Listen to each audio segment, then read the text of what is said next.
Ok, ok, on est connecté.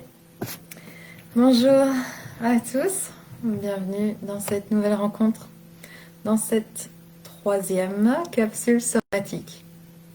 Ok. Je m'appelle Laura Martin, je suis coach somatique et professeure de yoga informé trauma. Et je destine ces capsules somatiques à toute personne qui souhaite s'explorer plus profondément, prendre en charge certains tourments, certaines blessures, certaines difficultés, certains blocages, grâce à un retour à leur corps et grâce à une libération, une mise en flot de leur énergie intérieure. Et cette capsule somatique aujourd'hui est destinée à vous partager 5 principes, 5 inspirations également on pourrait dire, pour vous inviter à faire de votre pratique d'être vous et votre pratique de réalisation, une pratique pervasive, une pratique diffuse, une pratique qui n'est pas limitée aux 60 minutes du cours de yoga.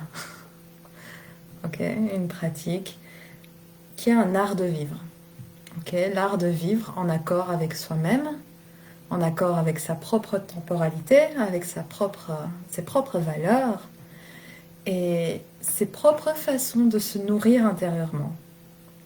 C'est vraiment un thème que j'explore énormément depuis que j'ai créé un espace privé pour ceux qui veulent pratiquer avec moi qui s'appelle Recharge intérieure. Donc le titre est vraiment pertinent, surtout pour aujourd'hui parce que c'est vraiment cette idée de se recharger intérieurement.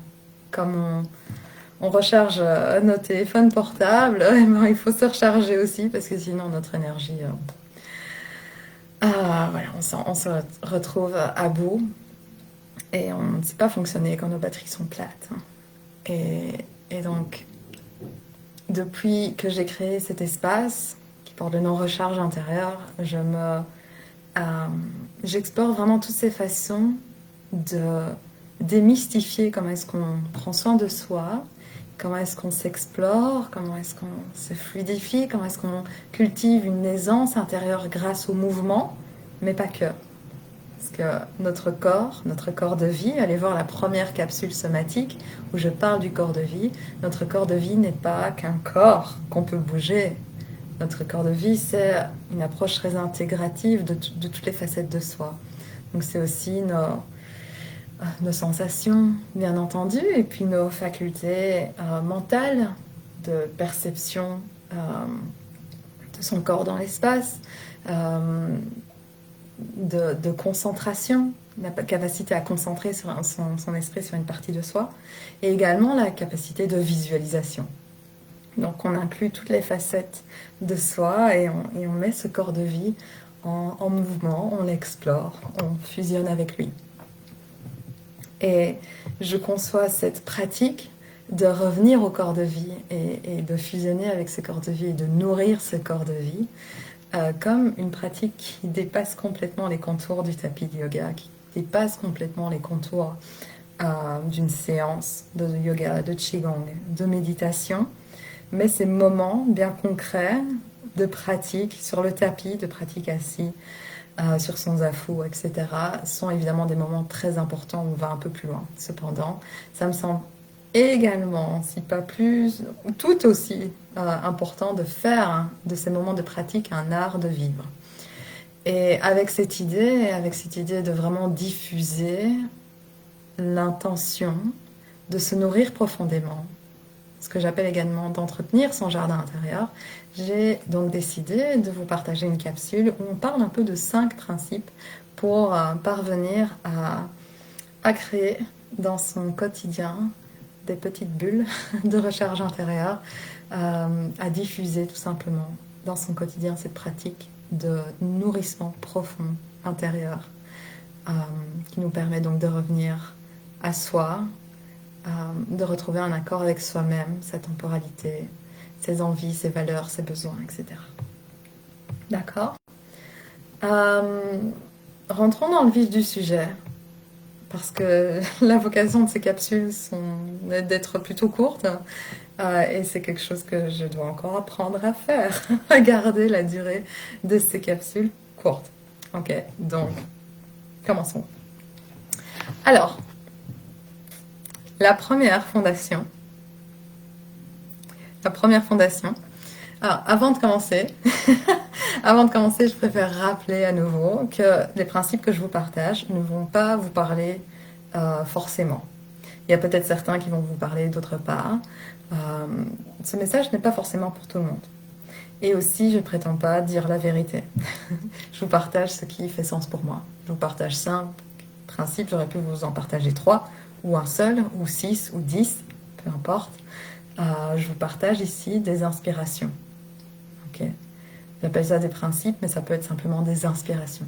Vous voyez où ça vous mène. C'est ça le plus important. Vous voyez où ça vous mène, cette réflexion. Qu'est-ce qui vous apporte un petit déclic intérieur? Qu'est-ce qui va résonner? Et suivez cette résonance. Le reste, vous pouvez l'oublier. Ok? Donc, première fondation, le premier principe est de s'ouvrir à une dimension plus grande que soi. Et cette dimension plus grande que soi, j'ai envie un peu de l'appeler le sacré. Alors, qu'on soit croyant ou non, ce n'est pas ce que je désigne par le terme sacré. Ce n'est pas l'idée de Dieu ou quoi que ce soit. Si ça résonne avec vous, super. Ce n'est pas ce que moi, je ne restreins pas l'acceptation du terme sacré à l'idée de Dieu. Non. Sacré, c'est s'ouvrir une dimension plus grande que soi, tout simplement. Okay. Et pourquoi s'ouvrir à une dimension du sacré? Parce que le sacré est un éveil intérieur. C'est une ouverture intérieure, il y a quelque chose donc qui nous dépasse, il y a quelque chose qui suscite en soi une révérence intérieure. Okay, il y a comme nul doute sur, ok, ce moment est un moment sacré, il y a quelque chose de tellement précieux, il y a quelque chose de tellement doux, de tellement grand, okay, de tellement consacré. Pourquoi renouer avec la dimension du sacré ou avoir pour principe d'instaurer dans son quotidien des moments où on se connecte au sacré? C'est parce que ça va permettre de voir les bienfaits, la nécessité de moments de pratique. Okay. De prendre de son temps, prendre les 24 heures de sa journée et se dire ce moment est sacré. Ce moment-là que je définis, il est sacré. Il est impératif. C'est-à-dire qu'il est impératif. On ne peut pas transiger dessus. On ne peut pas dire « Ah, j'avais prévu de faire ça, mais non, je vais faire ça à la place. Oh, quelqu'un est en train de m'appeler, bon, bah du coup, je vais reporter ça. » Non, c'est intransigeant. Ok, on a prévu ce temps, il est sacré. Son cœur est dans la révérence de ce moment, parce qu'on sait qu'on a quelque chose à cultiver là maintenant. Et notre entretien intérieur, l'entretien intérieur de notre jardin intérieur, est sacré. Okay. Donc, pouvoir consacrer des moments dans sa journée est vraiment essentiel. Se connecter à cette dimension de c'est plus grand que moi. C'est plus grand que certaines obligations. C'est tout aussi important qu'autre chose. C'est plus important qu'autre chose. Je consacre un moment pour ça. Et c'est pas juste un moment, ça peut être aussi un espace. Un espace physique, une partie de sa maison, une partie de sa pièce, une partie de son bureau, une partie le tapis de yoga quelque part dans son espace. Ou c'est également un moment sacré mentalement, de se dire maintenant c'est 5 minutes de sacré pour moi. Mentalement, il n'y a rien d'autre qui va me parvenir. Je me déconnecte du Wi-Fi, etc. Peu importe. C'est mon moment sacré à moi. Okay? Donc, reconnecter avec la dimension du sacré, c'est mon premier principe, ma première invitation. C'est de voir ce qui en soi appelle au sacré et comment est-ce que vous pouvez consacrer des moments et des espaces, mentaux comme physiques, dans votre quotidien pour vous ressourcer profondément. Okay. Au départ de ces moments consacrés, de ces espaces consacrés, on est amené à ramener du calme parmi le chaos de nos vies. Okay. C'est un espace temporel, géographique, sur lequel on ne va pas transiger. Okay. Et dans cet espace de sacré, on sait qu'on rentre en présence avec une dimension plus grande. Okay. Quand parfois on a l'impression d'étouffer dans nos perspectives, de se sentir à l'étroit dans nos vies, le sacré est là comme rappel de ce ciel bleu qui nous regarde et qui est tellement vaste et tellement grand. C'est s'ouvrir à cette dimension de l'étendue. Ok. Donc pourquoi le sacré? Parce que c'est cette ouverture à un autre et à un moment tellement précieux, tellement rare, tellement important qu'on ne va pas transiger dessus.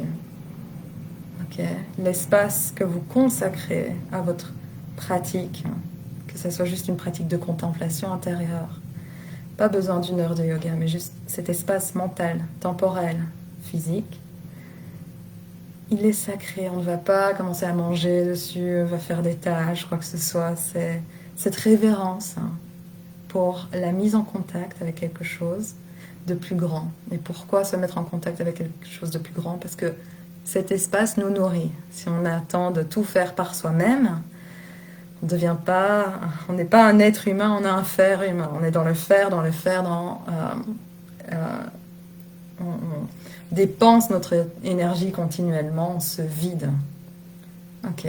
Un principe pour se nourrir intérieurement, c'est de savoir à quelle source est-ce qu'on s'abreuve. On ne peut pas s'abreuver à sa propre source. On ne peut pas toujours tout générer par soi-même. Donc il faut s'abreuver à une source qui est plus grande que soi. Ok, être en contact. Moi j'appelle ça un peu les espaces de rencontre avec mes muses. Ok, il y a des muses qui me murmurent des choses. Je m'ouvre à quelque chose de plus grand. Je m'ouvre à la nature, à des fleurs, à la beauté d'une rose. Et c'est comme si ces éléments me chantaient quelque chose et me nourrissent profondément. Ok, assez pour ce premier élément, mais vraiment déterminant pour moi. Peut-être ça parle à certains d'entre vous, peut-être pas. Fondation 2, principe 2, c'est l'attention. Faire vraiment très attention, où va votre attention? L'attention est déterminante. Quand on veut infuser ou développer son art de vivre, son art de cultivation.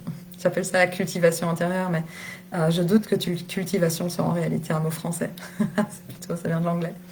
Son art d'entretenir son jardin intérieur, il faut contrôler son attention. Pas contrôler avec rigidité, avec restriction, etc., mais dompter, apprivoiser. Là où va notre attention, va notre énergie. C'est un principe de la pensée chinoise. Et c'est pas seulement contrôler son attention, guider son attention, c'est également avoir une intention avec. Si vous êtes formé en Reiki, vous avez peut-être appris comme moi que c'est deux éléments fondamentaux du Reiki, de praticien Reiki, l'attention et l'intention. Donc je vous invite véritablement à avoir cette pratique de tous les jours, d'orienter votre attention avec intention. Ok. Parce que cet art demande une discipline rigoureuse. Ok. Je ne veux pas dire que ça doit être un martyr, mais une discipline, se discipliner rigoureusement. Ça ne veut pas dire donc se forcer ou se juger quand notre attention vacille ou est hors de contrôle, mais bien mesurer l'importance capitale que joue le pouvoir de notre attention. L'attention avec intention, c'est notre arme la plus efficace. Ok. C'est notre arme la plus efficace. Grâce à son aide, on peut vraiment orienter son agir de manière à créer de plus en plus de cohérence intérieure. Orienter son agir et également faire converger son esprit, ses pensées. Okay. L'attention avec intention, c'est également une clé de la régulation du système nerveux. Et en régulant son système nerveux, en faisant son partenaire, on commence à transformer également nos perceptions. Je publiais justement un post par rapport à ça aujourd'hui, comme quoi on a tous un regard unique sur le monde. Parce qu'en réalité, il y a des millions d'informations sensorielles qui nous parviennent chaque seconde. Mais notre système nerveux n'est pas apte à traiter toute cette masse d'informations. Donc il y en a seulement quelques-unes qui nous parviennent au final. Imaginez dans des cycles, dans des schémas où les mêmes informations vous parviennent en continu. Ça veut dire qu'on enrichit on nourrit en soi les mêmes perceptions en continu. Et donc c'est là où on commence à se sentir emprisonné, étouffé dans une perspective, parce que c'est vraiment ce qui est en train de se passer. Avec le pouvoir de son attention et de son intention, on peut transformer ça. On peut commencer à s'ouvrir à de nouvelles informations, à de nouveaux messages, et petit à petit reprogrammer son système nerveux parce qu'il commence à traiter d'autres informations et de manière différente grâce à l'intention également. Ok. Alors, avec l'attention intentionnelle, juste pour finir avec ce principe-là, on se permet de diriger notre attention et notre agir et notre comportement et nos pensées vers l'entretien de son jardin intérieur, vers son embellissement, afin de faire fleurir ce qui s'y trouve. Ok. C'est complètement une autre journée quand on se concentre sur qu'est-ce qui va faire fleurir mon jardin intérieur. Et on va mettre notre attention sur cette intention. Ok. C'est une autre journée qui vous attend quand vous commencez votre journée comme ça. C'est notamment pour cette raison que je vous partage parfois des matins, des rituels pour le matin. Okay. Des rituels pour se reconnecter à sa créativité, des rituels pour sentir un sens de connexion, d'appartenance avec sa journée. Okay. Ça, c'est un moment où on va placer notre attention sur certains éléments avec une intention bien particulière. C'est des petits moments de régulation de votre système nerveux et de reprogrammage de votre inconscient. Je vous invite vraiment à le faire et à voir la différence. Ok, fondation 3, on essaye d'aller plus vite. La troisième fondation, c'est identifier quelle est sa quête intérieure. Là, c'est un moment pour vous. Prenez un moment de vous poser avec ces mots, quête intérieure. Quête intérieure. Quelle est votre quête intérieure? Autrement dit, je vais utiliser une référence externe pour signifier ce que je veux dire avec quête intérieure et essayer de trouver sa quête intérieure. Quand j'étais en bachelier en langue et littérature orientale, il y a pas mal d'années maintenant, j'ai fait un travail sur Rumi, le grand Rumi. Et parmi le corpus de poèmes que j'étudiais de lui, que j'analysais, je me souviens encore qu'il y a parmi les poèmes de Rumi un poème qui porte sur la complainte du roseau. Et roseau dans le sens, une flûte, je pense qu'on appelle ney, une flûte, la complainte de cette flûte de roseau, qui est séparée de sa roseraie originelle. Ok, donc ce morceau de roseau, cette flûte, joue, chante, produit la musique de sa complainte d'être séparée et d'aspirer au retour à sa source originelle. En quelque sorte, la quête de ce roseau, c'est de retrouver son premier refuge, retrouver son premier habitat, retrouver cette cohésion, cette source originelle, retrouver sa source originelle. Ma question pour vous, c'est que chante votre flûte intérieure? Que chante votre âme? Que chante votre être intérieur? Quelle est la musique de votre jardin intérieur? Votre corps de vie, quelle est sa complainte? Quel est son désir? Quelle est sa musique? Quel est son chant? Je pense que ça ne va pas forcément varier grandement d'une personne à une autre. Je pense ça peut être formulé différemment, mais je pense qu'on va parfois converger vers les mêmes quêtes.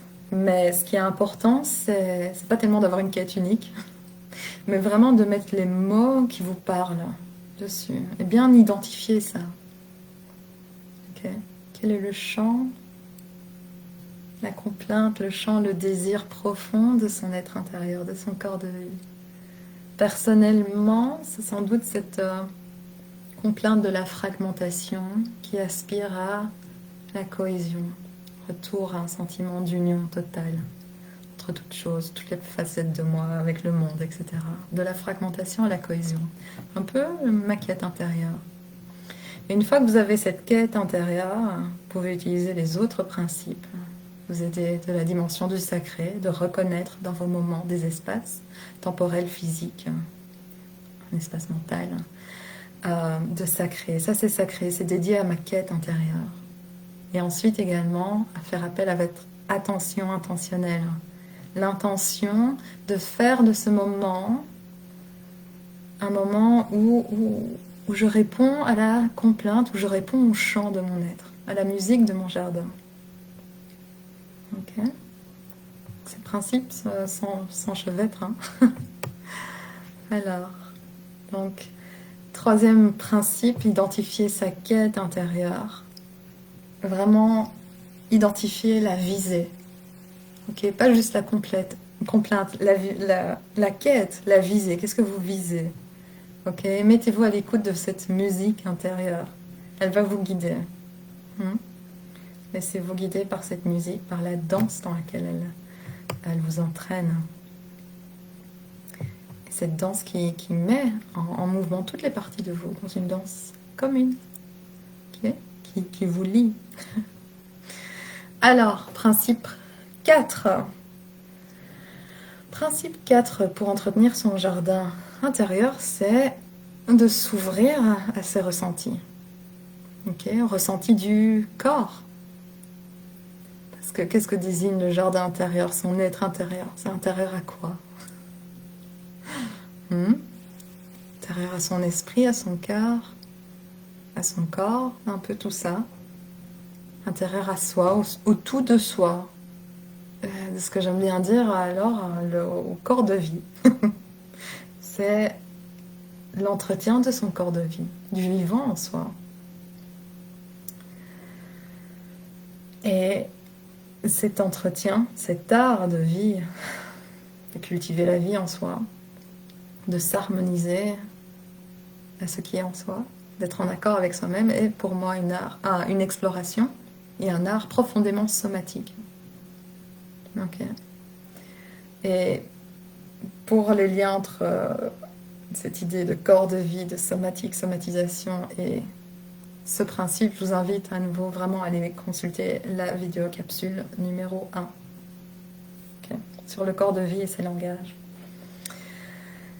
Alors, donc, principe 4, c'est s'ouvrir à ses ressentis corporels, à apprendre à écouter les signaux subtils de son corps. Parce que ces signaux subtils sont issus d'une sagesse intérieure. Ok, du vivant en soi qui souhaite communiquer avec nous-mêmes. C'est à nouveau cette idée qu'on n'a pas besoin de tout faire tout seul. Et d'être toujours dans le faire. Non, on peut être dans l'écoute, hein, parce qu'il y a plus en soi. Ok. Le sacré n'est pas forcément quelque chose de transcendant, il peut être immanent en soi également. Donc, il y a quelque chose en soi qui nous murmure quelque chose. Il y a un son en soi-même, il y a une musique en soi-même, comme je vous le disais à l'instant. Écoutez, cette musique, c'est une source de sagesse, hein, et elle vous habite.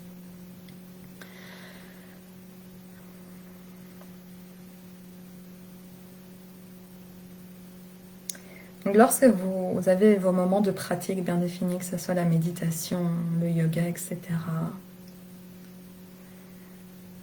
prenez ces occasions ces moments pour vous rencontrer le corps, le ressenti corporel. Sentez les zones de tension, de légèreté, de pulsation ou de distanciation, comme si c'était très loin, de plaisir, d'inconfort, etc. Laissez le corps vous parler, vous dire sa musique, vous dire ses complaintes. Commencez à observer la musique du corps.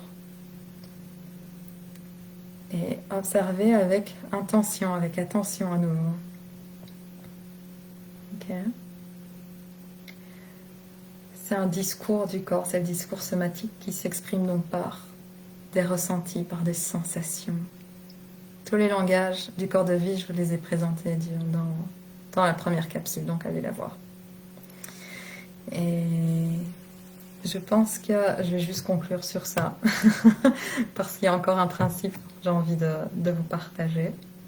juste avant de passer au prochain principe quand même, un élément important et pourquoi c'est si nécessaire d'apprendre à converser avec son corps, d'apprendre à l'écouter, de s'ouvrir au ressenti corporel, c'est parce que le corps est le gardien de notre sagesse. Le corps de vie est notre source de sagesse intérieure, notre source de vérité intérieure. C'est notre corne d'abondance, c'est notre guide, c'est notre lumière.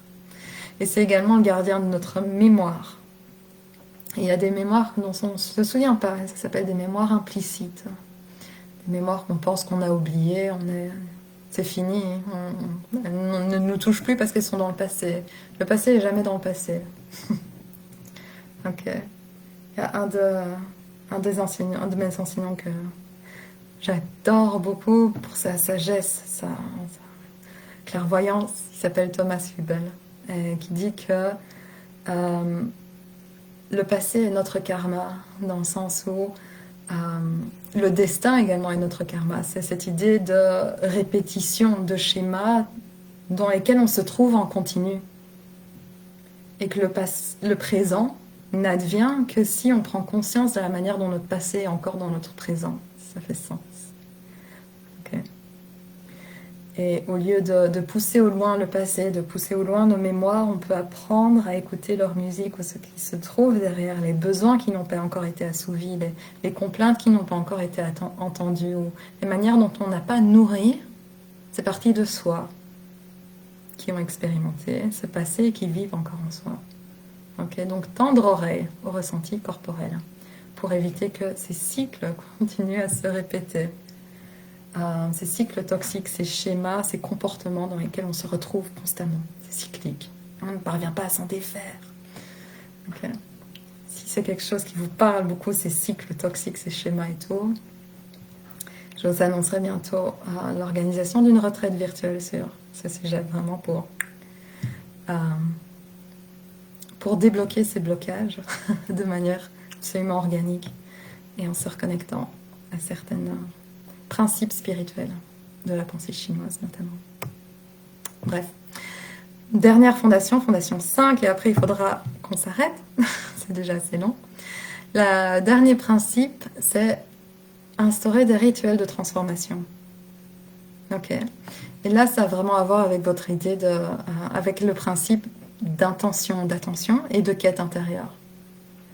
J'entends beaucoup de personnes qui me disent qu'elles ne parviennent pas à faire du temps pour leur pratique de yoga et ça les culpabilise, elles se sentent mal, etc.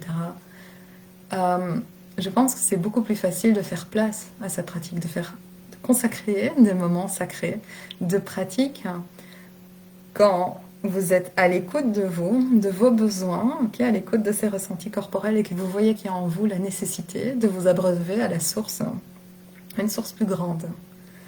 Et ce moment de pratique de yoga ne sera pas quelque chose que vous allez checker de votre to-do list, okay, de la liste à faire.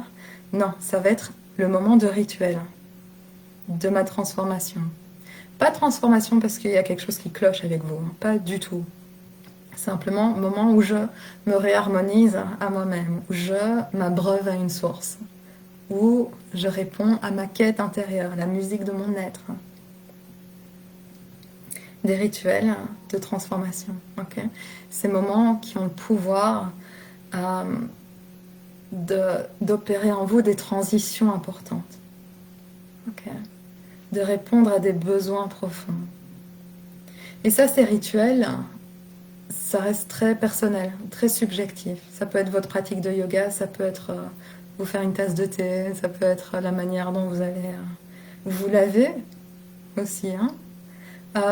Quoi que ce soit, d'accord, la manière dont vous vous entretenez, spirituellement, physiquement, mentalement, émotionnellement, rituel de lecture, de poésie, et faites de ces actions des moments de rencontre avec cette dimension du sacré. Valorisez ces moments comme des moments sacrés qui vous permettent de répondre à votre quête intérieure. Ok ? Que ça soit à nouveau, et ça peut passer par l'écoute des ressentis corporels, l'écoute de petits carillons, à l'extérieur que vous entendez parfois qui pendent au-dessus d'une porte. L'écho du chant des oiseaux, ça peut être votre moment sacré, votre rituel de transformation. Le matin, d'ouvrir la fenêtre, de regarder un arbre, de voir les écureuils, allumer une bougie, se répéter une phrase. Ces rituels de transformation, ils n'ont pas besoin de durer 60 minutes, ni 5. Ok. Ce sont des rituels qui ancrent votre pratique, tous vos moments de pratique, quels qu'ils soient, dans le temps, dans l'espace, dans votre corps de vie. Okay. Et ajoute cette dimension du sacré à vos actions que vous posez, qui vous mettent en contact avec quelque chose de plus grand, qui vous ramène à votre source, okay, à laquelle vous pouvez vous abreuver.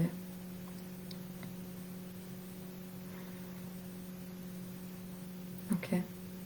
Dernière phrase pour ce principe, c'est que ces rituels de transformation, ils vous aident à marquer consciemment, dans votre conscience, que vous êtes engagé dans votre propre transformation et que ce moment est un moment significatif et que ce moment, que ce soit 10 secondes, 1 minute, 15 minutes, etc., est un moment qui vous nourrit profondément, qui vous ramène à votre source. Et vous voyez qu'ici, on est vraiment en communication avec les 5 autres principes parce qu'on a besoin d'attention, d'intention, etc. Ok ? Ok, alors c'est tout pour moi aujourd'hui. Si vous voulez un coup de main, évidemment, avec tout ça, je ne peux que vous inviter à devenir membre de l'espace membre Recharge intérieure. Je laisse les liens quelque part, que vous soyez sur YouTube, sur Facebook, vous allez le retrouver très facilement. Profitez de ne pas encore être en septembre car le prix de l'abonnement mensuel va augmenter. D'accord? Donc profitez de l'accès très démocratique jusqu'au 31 août pour explorer cet espace et me laisser vous aider en vous partageant mon monde à enrichir le vôtre et à développer cet art somatique du nourrissement profond de soi, de sa régénération, de son expansion. Alors, et n'hésitez pas également à me dire quel principe vous a le plus parlé pour voir un petit peu comment s'opère en vous ce partage, comment ça s'engrange, qu'est-ce que devient ce partage. Ça, je suis toujours vraiment très curieuse de voir comment ça vous inspire. Okay. Parce que moi-même, j'ai été inspirée de certaines lectures, de certains enseignants pour vous partager ça. Donc, c'est vraiment ce processus de transformation, de création, de destruction aussi, et de remodelage de toutes ces énergies qui m'ont précédée et qui prennent vie en vous. Ça m'intéresse vraiment de savoir. Donc, n'hésitez pas à me dire. Merci aux personnes présentes au live et merci à vous qui regardez en replay. Et je vous dis à très bientôt pour la 4e capsule somatique. Prenez soin de vous.